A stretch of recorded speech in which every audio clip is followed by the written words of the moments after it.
Hey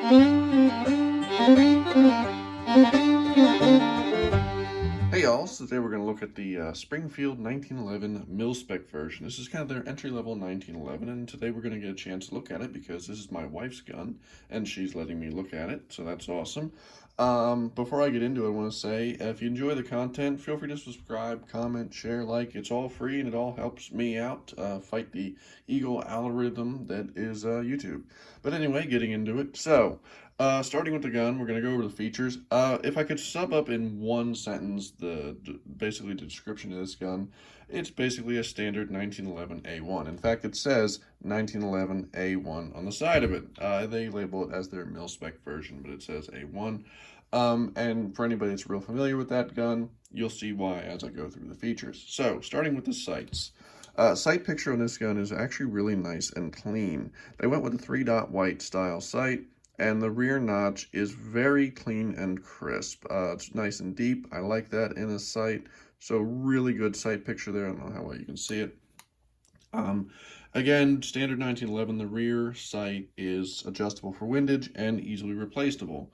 The front sight is pinned and staked, so you'll have to go a little bit more effort into getting that one replaced, but you could easily replace the rear sight if wanted to. So, the hammer. Hammer is your standard traditional government hammer, right, with a spur. Nothing fancy, does the job, right? Standard GI Beavertail, right, which is nice. Now, the thing with the Beavertail is, this is smooth here on the back. I have noticed with these GI Beavertails that if it's not smoothed out, after a bunch of shooting, it can start to dig into like the web of your hand, kind of like right here, right? But this one, it's smooth, so it hasn't really had that much issues. Just something I've noticed with GI style Beavertails that haven't, like the edges haven't been rounded down. A1 style backstrap. This backstrap is interchangeable, not like modern handguns, but you can knock this pin out and put a different one in. It doesn't come with any additional backstraps, but if you like the flat style backstrap like I do, you can change it out, but this has the flared out A1 thing. Fits well in the hand. Again, really no big issues, but you know, is interchangeable. So if you have a bigger hand, it's fine. Smaller hand, you might want to go with the more traditional flush backstrap, right? So safety on this is, again, pretty standard, what you would expect out of a 1911. Nothing fancy, nothing crazy, but does the job. Something I like about this safety is, depending upon what brand you get, sometimes these safeties can be a little wimpy, I guess. I don't know how else to describe it. Just a little loose feeling. I like a good, firm safety on 1911, since if you're going to carry it, you know, the standard preferred method of carry would be cocked and locked like this. So I prefer having a firm safety. This has a nice firm, you can hear the audible click on it. It's nice, so, you know, no issue of it being accidentally knocked on or off. So I like that there. The trigger. Now, the trigger on this is a short trigger. Usually you'll see 2 to 3 different styles. I prefer the longer length trigger. Again, with big hands, it feels a little bit nicer in the hand, but this has a real short one. No issues at all, just, you know, personal preference. Again, will help people with smaller hands because the length of pull is a little bit shorter, but trigger itself is pretty nice. Trigger pull here is really nice. Not much take up here. I'm showing that's your take up, which something 1911s are fairly well known for, is having really good triggers. This one is no exception. I don't have an actual trigger pull weight, but I'm assuming it's fairly good. Probably, at least I can say 5 pounds floating around there, maybe, I don't know. But definitely a nice take up and a nice clean break. Again, exactly what you'd expect out of a 1911.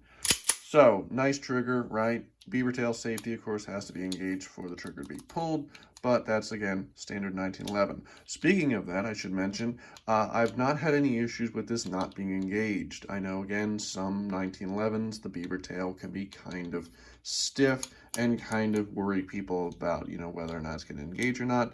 This one, no issues at all. It's engaged every time when you hold the gun. So no issues there.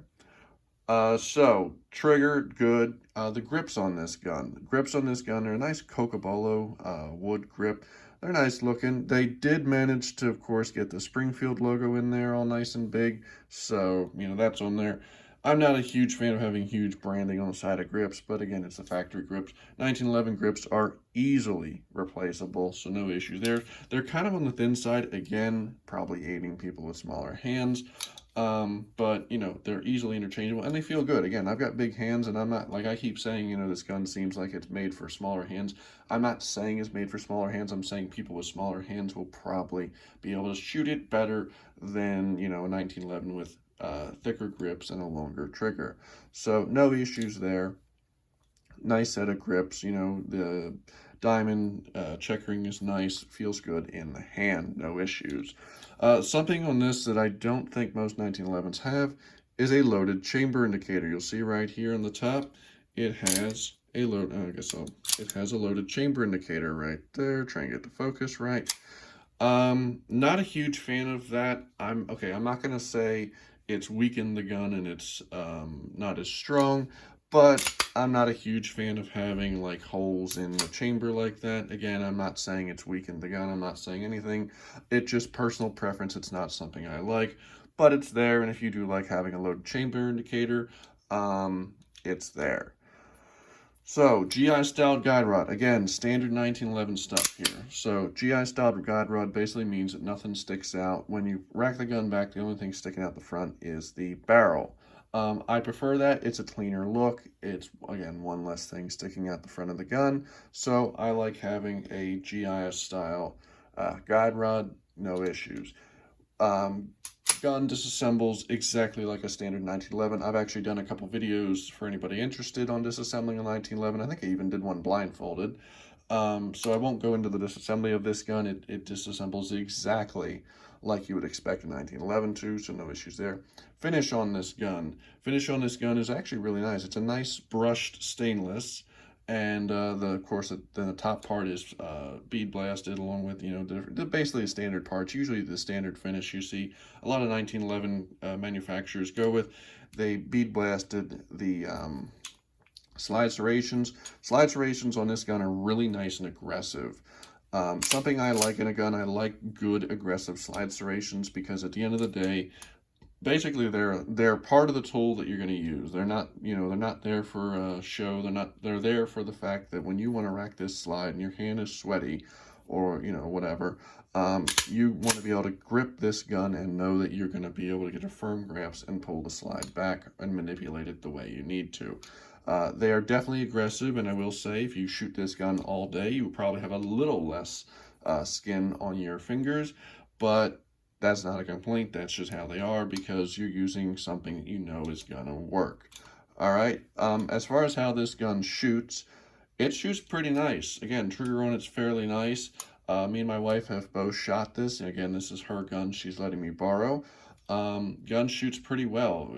Unfortunately, due to the ammo cost, insane gas prices, and the range availability, I haven't been to the range in a couple months to get any targets, but we have both shot this gun, and it shoots well. Exactly what you'd expect out of a 1911. The good, clean, crisp trigger pull really helps shooting this gun well. Magwell has a little bit of a flare here, which is nice. That see a lot of that on a lot of the 1911s nowadays. It's really nice having that little bit of a flare there, right? But other than that, that's pretty much it. It's, again, as I said, it's just kind of a standard run-of-the-mill, GI style, Mil-Spec style 1911A1. Really nice gun. I know Springfield isn't always everybody's first choice, but I will say they did a nice job on this gun. Again, everything is pretty standard, like the slide stop here. Exactly. It's funny, I could pull out one of my Colts, and it's the exact same part. Probably interchangeable, but really nice, mag release here, real nice and firm, good, right? You're not pushing that accidentally, which is nice. Little knurling or serrations there, which is nice. So really nice gun. Again, no major issues. Reliability, it's been, good and reliable. No major issues there, no major hangups. Yeah, so that's pretty much it. Gun has shot real nice. I will say, if you're looking for just a basic GI style, base model, core model, Mil-Spec model, whatever you want to call, your standard no bells and whistles 1911. It's a nice looking gun, and it definitely seemed to held up. But if you have any questions, feel free to put them down below, and have a good day.